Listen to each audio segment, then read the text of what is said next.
कार्यक्रम के पुण्यार्चक हैं श्री जयेश भाई जसवंत लाल शाह, श्रीमती रूपाबेन शाह, श्री अर्पित वखारिया, श्रीमती अदिति वखारिया, कियारा वखारिया, जियान वखारिया, कुंजन गांधी, ईशा गांधी एवं हतवी गांधी। ओम नमः सिद्धेभ्यः। अहिंसा परमो धर्म की आचार्य गुरुवर श्री कुंद भगवान की, आचार्य गुरुवर श्री ज्ञान सागर मुनि महाराज की,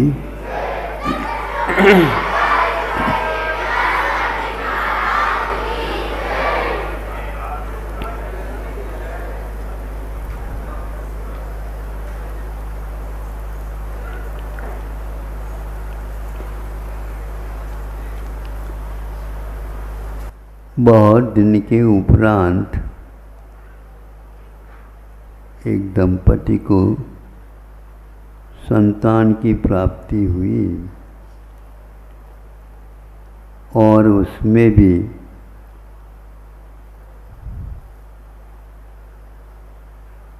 लड़का था, लड़का हुआ।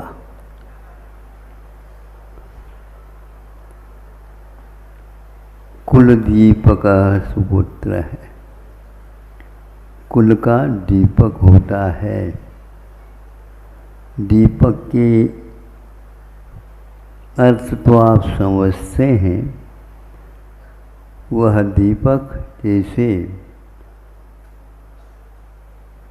वस्तुओं को प्रकाशित करने की क्षमता रखता है,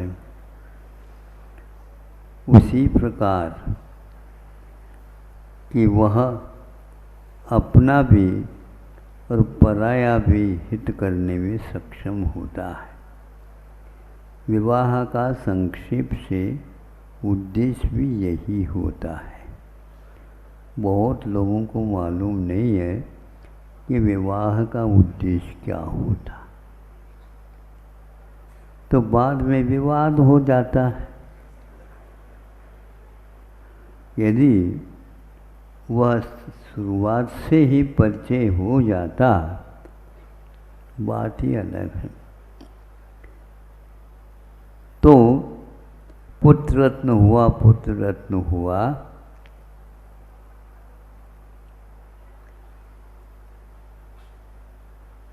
जब वह आंखें खोल देता है,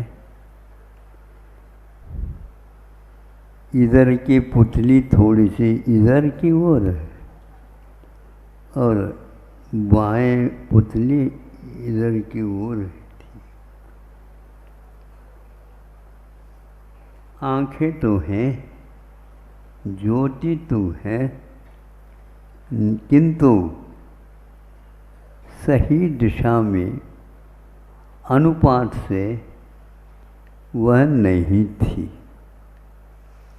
अब तभी से ये चिंता होने लगे, ये लड़का इस ढंग से दिखता है,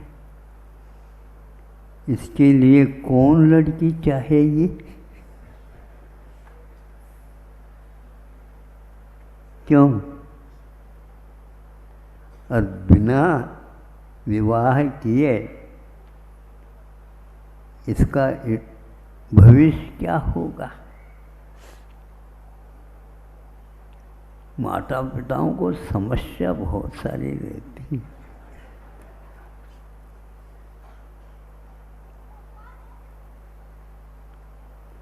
योग्यता प्रत्येक इंद्रियों की हो और बुद्धि भी ठीक हो, पर सारे इंद्रियां ठीक काम करती, किंतु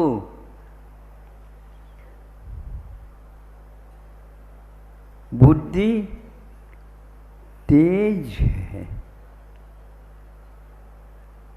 लड़का भी तेज है।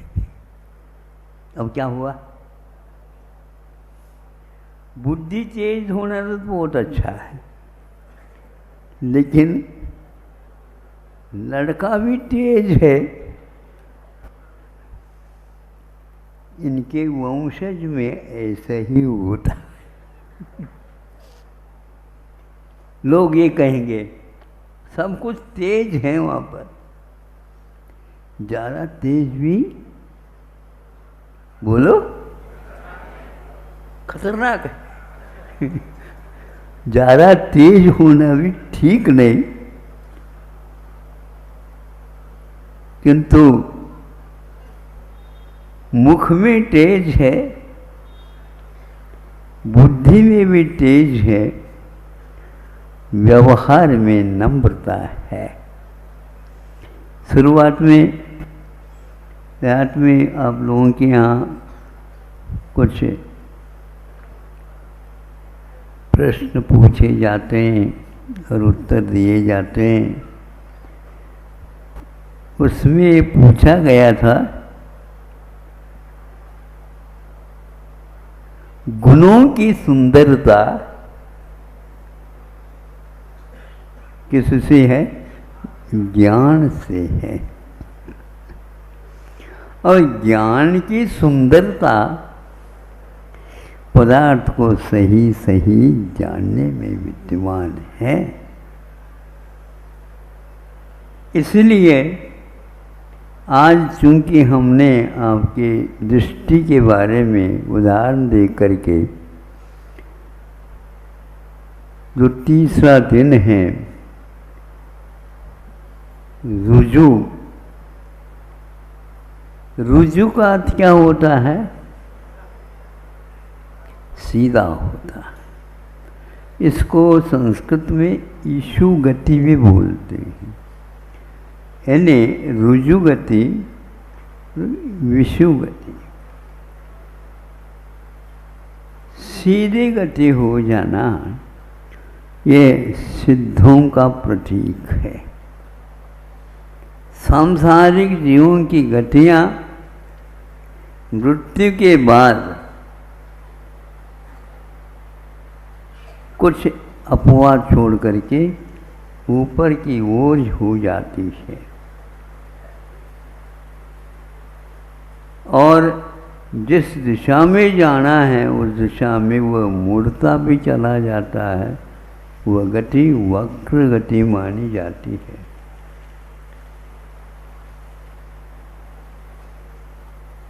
वक्र गति जहाँ अच्छी हो वहाँ तो ठीक है, लेकिन हर जगह है वक्र गति ठीक नहीं माना गया।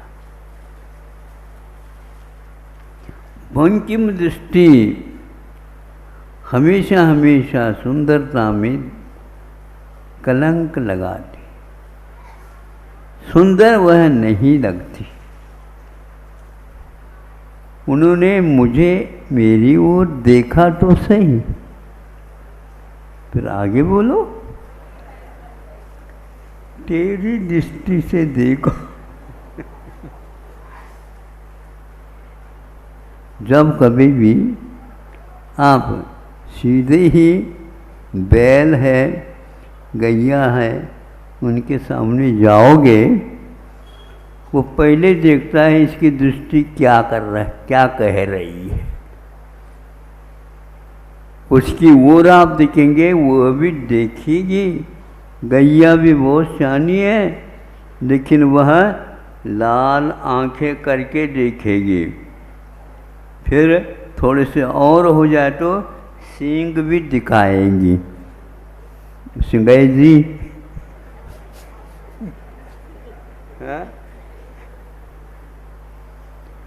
सिंह नाम नखिनाम पशु नाम से, जिसके सींग होते हैं और जिसके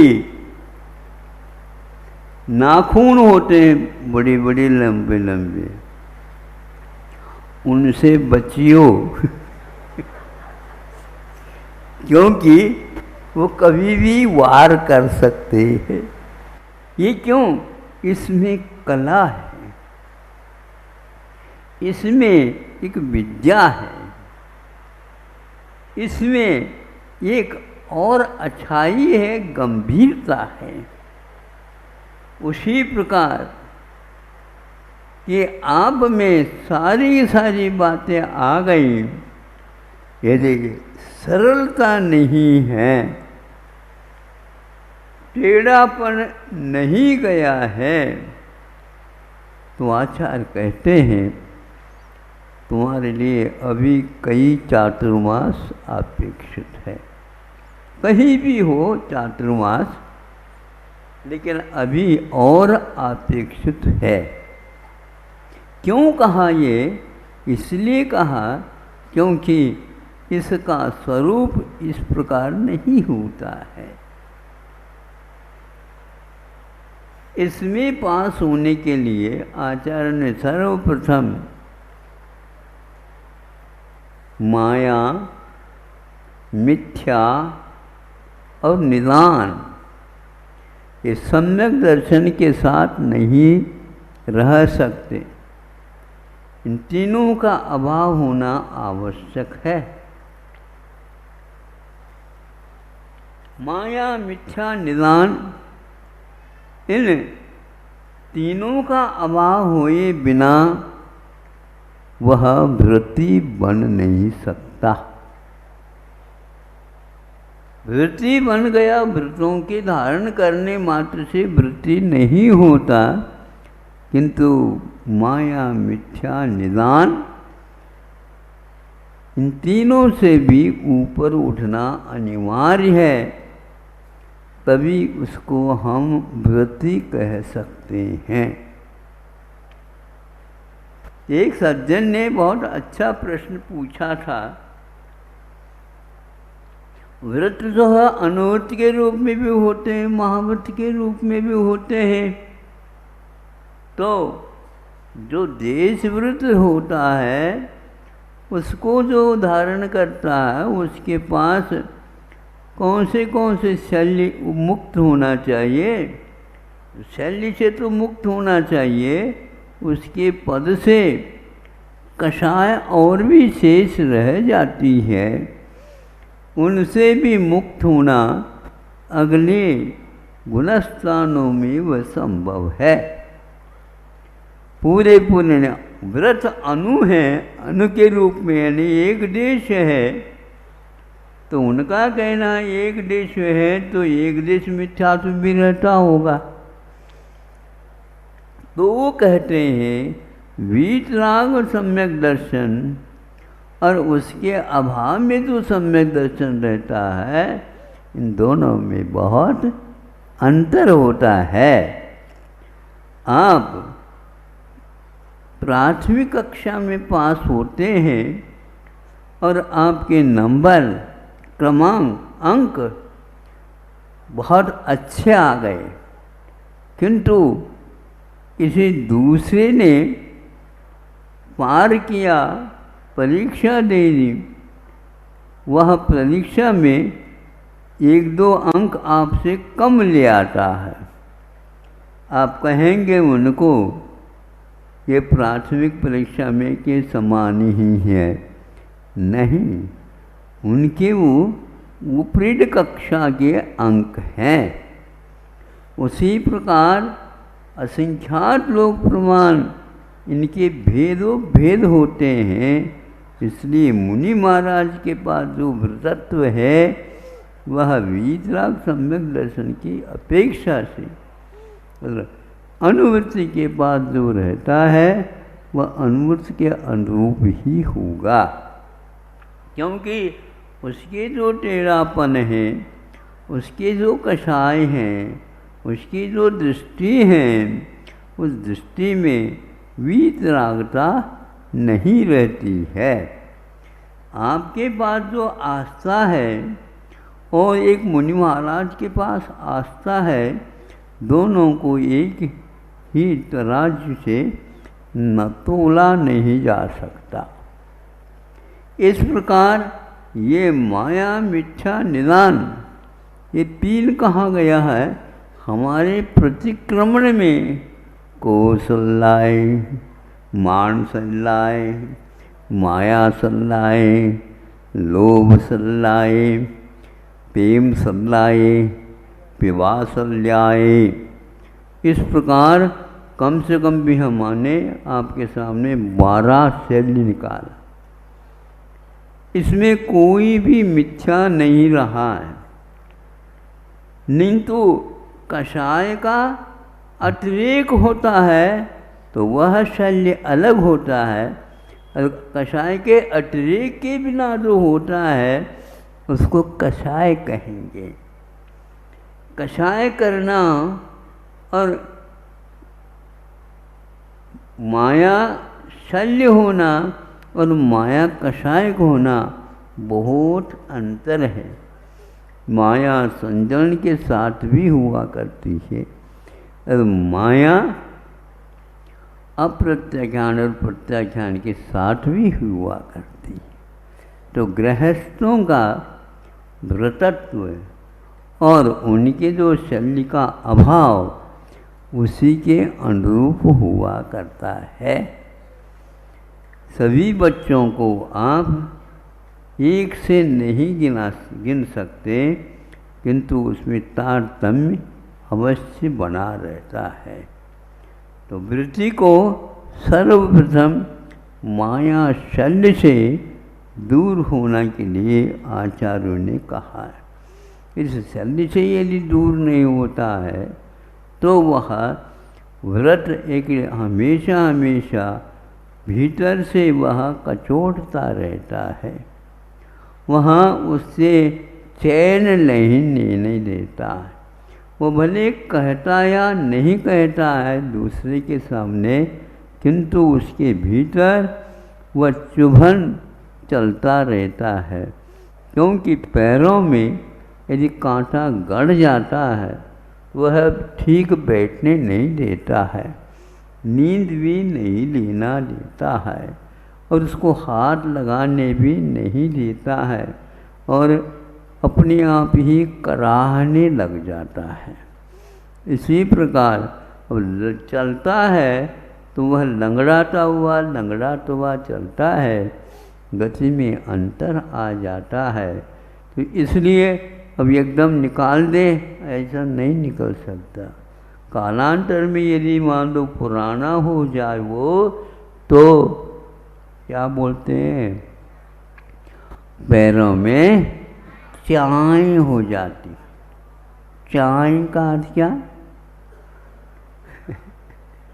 चाय का अर्थ ये है वह भीतर जो घुसा है वो इस प्रकार पैरों में आत्मसात कर लेता है और वहाँ की जगह को वह रक्त संचार से मुक्त कर देता है और पैर रखे नहीं वह एकदम उछल जाता है, उसका चलना ही मुश्किल हो गया। इसलिए सावधानी रखियो कि वह चाय न बन जाए। ये चाय इस जीवन में भी रह सकती है, अगले जीवन में भी रह सकते हैं, उसके अगले जीवन में भी रह सकती है। जिसके साथ आपको माया शैली थी वह व्यक्ति शुद्ध भी हो सकता है, लेकिन फिर भी आपकी चाय उसके नाम से यहाँ पर पलती रहती है। सुन रहे हो? जिसकी वजह से आपको शल्य हो गया था वह व्यक्ति माफ़ी मांग करके और चला गया। तुम जानो तुम्हारे काम जाने, तस्मिच्छामि दुक्कड़म भगवान, मेरी गलती हो गई। वह चला जा सकता है, लेकिन उसको आप क्या कहते हैं, देखना है एक बार, छोड़ नहीं सकता है, ध्यान रखो ना। हमारा नाम क्या है मालूम है? अब वो शुद्ध परवृत्ति बन चुका, वो क्या कहेगा? जब मुनि महाराज के पास गया, निमित्तज्ञ थे महाराज, पूछा महाराज इसके कारण मुझे आज भी वह शांति नहीं लेने देता, वो कहाँ है बता दो। सुना है कि जाति स्मरण आपको हो जाता है। मैंने कहा ठीक, सुनना चाहते हो? हाँ, इसलिए तो मुझे आया हूँ, आपके मुख से सुन करके मैं इसको थोड़ा सांत्वना दे दूँ। देख लो, वो सुनना अच्छा नहीं, ठीक है? आपके मुख से सुनने में कोई बाधा नहीं, दूसरा कोई कह दे तो फिर उसमें पीड़ा हो जाती है। हाँ, सामान्य व्यक्ति के माध्यम से कोई बात सुन ले, आ गया समझाने के लिए, पहले समझा करो, समझदारी के साथ बात किया करो, हमारे सामने मत आया करो, समझे। वो सोचता है कि भैया ये क्या कह रहा है, सही बात तो मैं कह रहा हूँ। गुरुजी कहते हैं इसलिए आपको सुनने योग्य नहीं है वो। महाराज बता दो, बिल्कुल ठीक है, आप कहो दो तो छोड़ दो तो छोड़ दूंगा। अब छोड़ने से क्या होता है, क्या हुआ महाराज बताओ। जिसके बारे में आप पूछना चाह रहे हो वह मेरे भी और तुम्हारे भी आराध्य बन चुके हैं।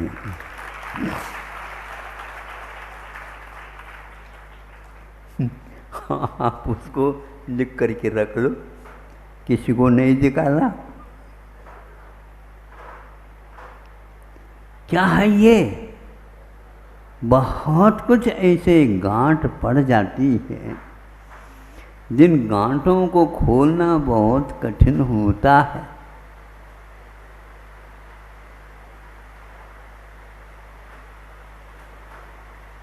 अनंतानुबंधी जन्य गांठ अलग होती है, अप्रत्याख्यान जन्य अलग होती है, प्रत्याख्यान जन्य अलग होती है, समजलन जन्य अलग होती है।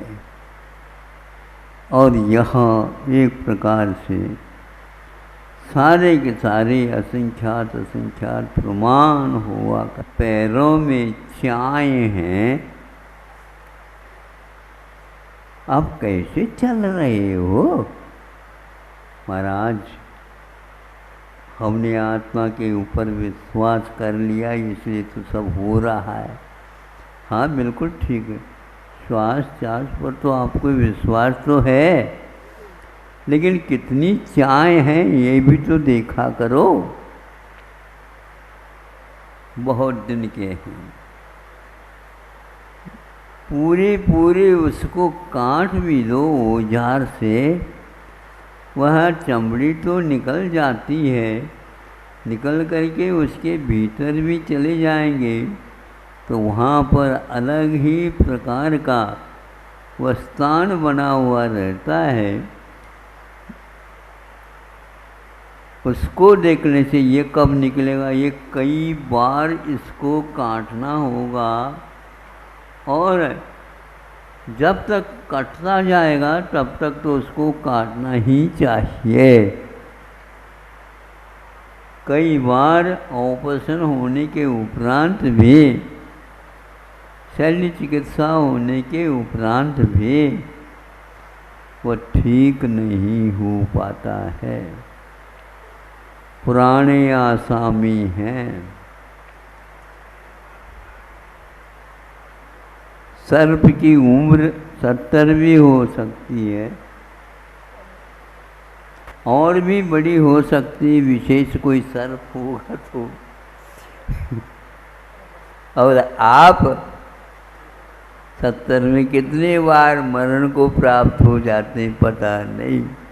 ऐसा भी होता, अंतर मुहूर्त में भी मरण होता है। एक श्वास में 8-10 बार जन्म्यो मरो दुख पान, जन्म भी ले रहा है 18 बार और मरण को भी प्राप्त कर रहा है, और मरण होने से पूर्व में आयु को भी बांध रहा है। जन्मा ही नहीं, अंतर्मुक्त हुआ ही नहीं, आयु का बंध भी हुआ और अंतर्मुक्त गुजारा और उसकी मृत्यु भी हो गई। आपकी भी कथा ऐसी ही है। अपनी कथा के बारे में सुनना चाहो तो लगेगा कि मेरा ऐसा जीवन हुआ था। हाँ, सभी का इतिहास लाल शाही से लिखने योग्य है। और ऐसे आप प्रशंसा की बात तो सुनना चाहते हैं, किंतु आलोचना की बात फिर सुनने का अभ्यास किया करो। आपका वह नोटबुक जिसमें नोट्स लिए गए वो पूरे कितने बार उसमें लाल स्याही से लिखे गए, यह सर्वज्ञ के पास जाने के उपरांत ही ज्ञात होगा। उसको सुन करके कोटि जीव ते जातन भले, करोड़ों जिह्वाओं के माध्यम से भी उसका व्यथा का कथा लिखा नहीं जा सकता। ऐसे मायाचार से भरपूर हम लोगों का जीवन है।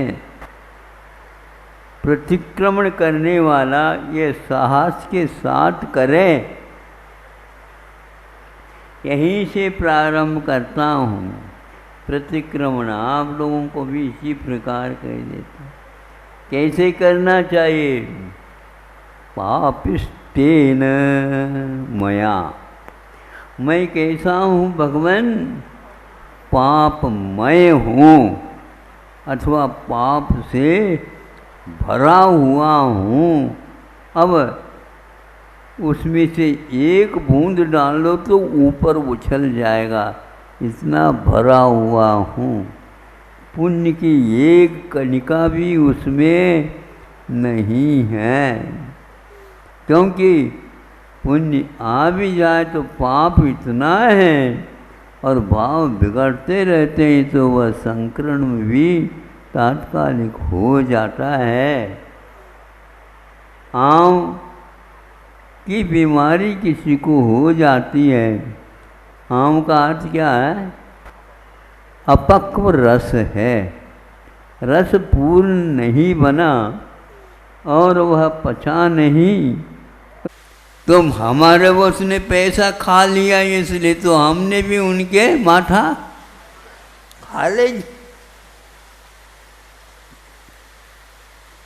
ये फिर भी ठीक है, किंतु वह भीतर रखा हुआ जो है इसको निकालना बहुत कठिन। गुरु मैंने बहुत बड़ा समय दिया, काय के लिए? लघु बनने।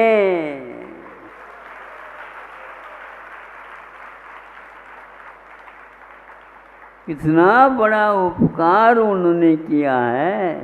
तुम्हारा कल्याण गुरु बनने से नहीं, गुरु की बात मानने से है।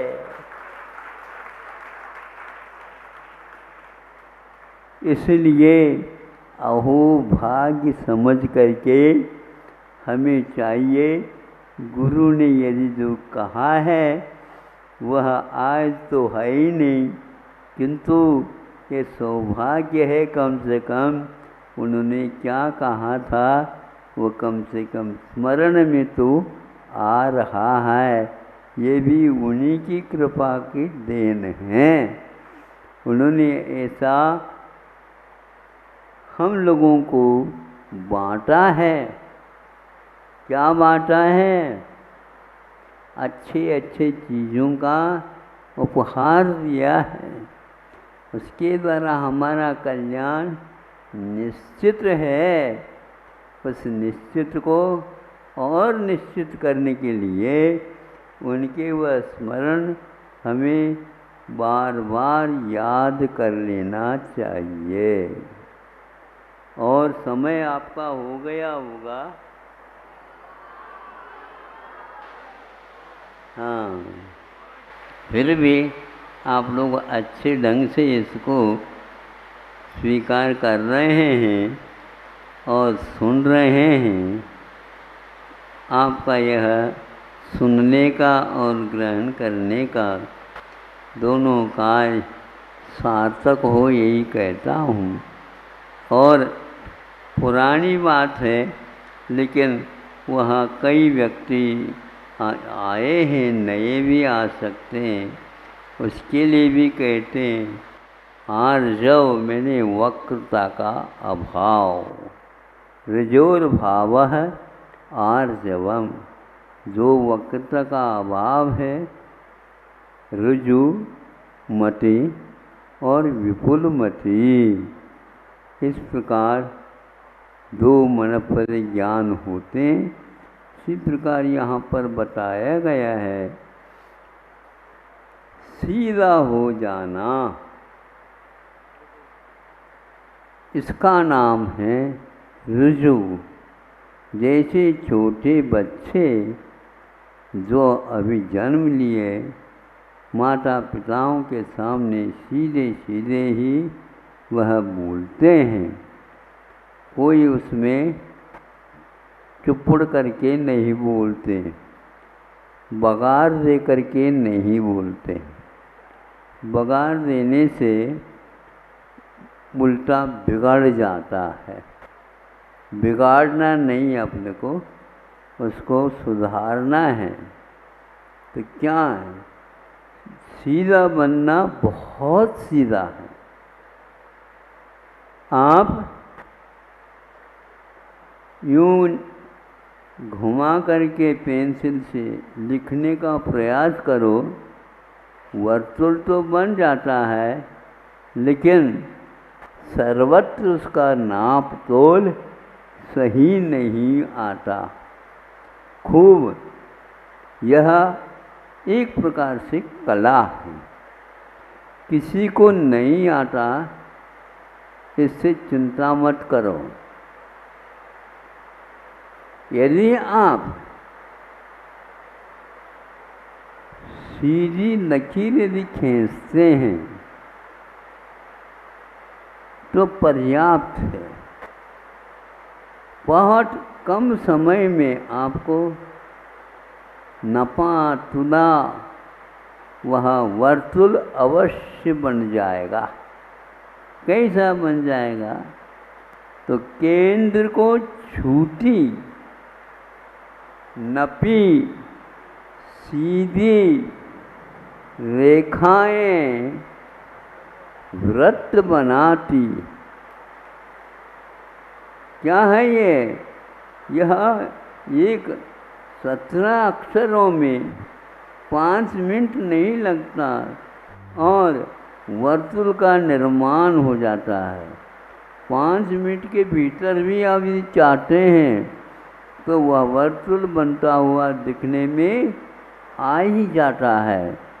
पहले समझ में एक लकीर खींचा, मान लो 5 इंच बाय 5 इंच, उसके बीचों बीच में कोई भी संकेत उसमें रखो तो और इधर से 5 इंच बीचों बीच में खींचो।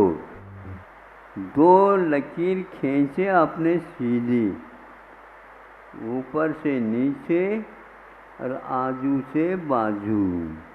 फिर इसके उपरांत पूछो आप कितने, इसमें 2 तो लकीर खींचे हैं किंतु 4 भाग हो जाते हैं, होते हैं ना? हाँ। फिर इसके बीच में उतने ही 5 इंच की एक और रेखा खींचो, उतने ही नपी हुई हो और सीधी हो। आपको क्या चाहिए? वर्तुल चाहिए ना? मिल जाएगा। यह 3 लकीर लिखी गई, 6 भाग हो गए। एक और लकीर खींचो तो 4 लकीर हो गई और 8 क्या बनता? 28 जिसको बोलते हैं। हाँ, बन जाता है।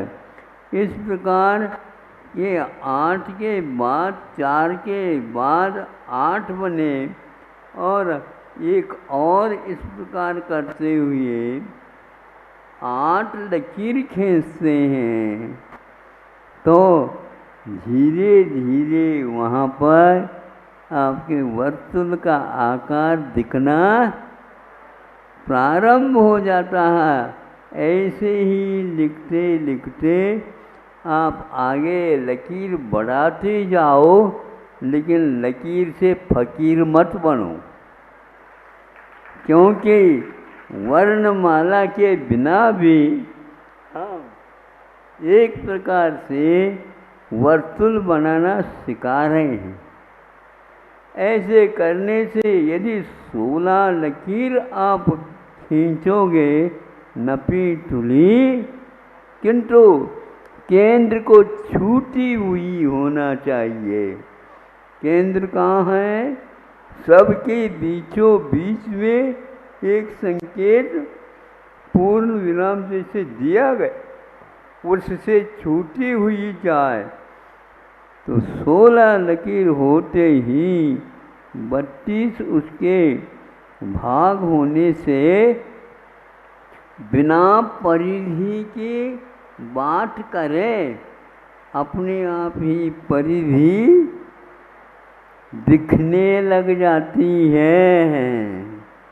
बहुत दिन के भी हो आप, फिर भी 5 मिनट में यह व्रत बनाना सिखा देती है। इतना मोक्ष मार्ग सरल है, ये कह रहा हूँ।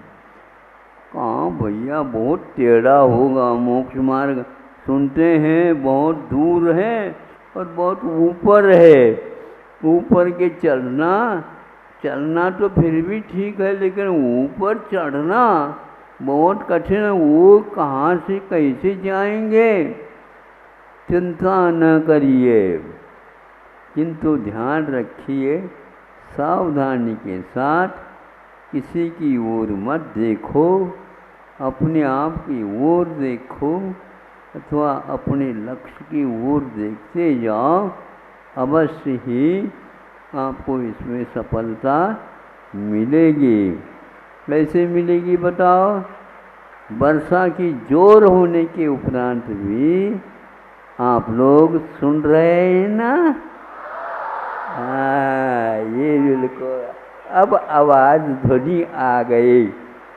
हाँ, बहुत अच्छा।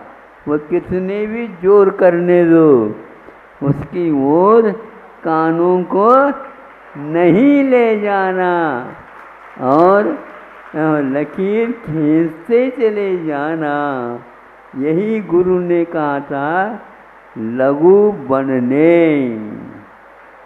छोटा बनना है तो मेरा यह आपके लिए समय फल जाएगा, और गुरु बनना चाहते हो तो आप देखो, हम आपको गुरु नहीं बनाना चाहते, किंतु लघु बनाना चाहते हैं। भारी भरकम होना ऊपर जाने में बाधा है ना? वजन बढ़ रहा है, भारी हो रहे हैं। इसलिए सिद्ध परमेष्ठी जब पूर्णतः हल्का हो जाते हैं तो ऊपर की ओर एक समय में मंजिल तक पहुंच जाते हैं। इतना ही पर्याप्त है। वर्षा भी वृत्ति है वह आपके लिए, क्योंकि 2-2, 3-3 उपवास किए हुए हैं, आगे के संकल्प भी है, इसलिए उनका प्रबंध वह वृत्तियों का वर्षा भी कर रही है। धन्यवाद। अहिंसा परमो धर्म। इस कार्यक्रम के पुण्यार्चक थे श्री जयेश भाई जसवंत लाल शाह, श्रीमती रूपाबेन शाह, श्री अर्पित वखारिया, श्रीमती अदिति वखारिया, कियारा वखारिया, जियान वखारिया, कुंजन गांधी, ईशा गांधी एवं हतवी गांधी।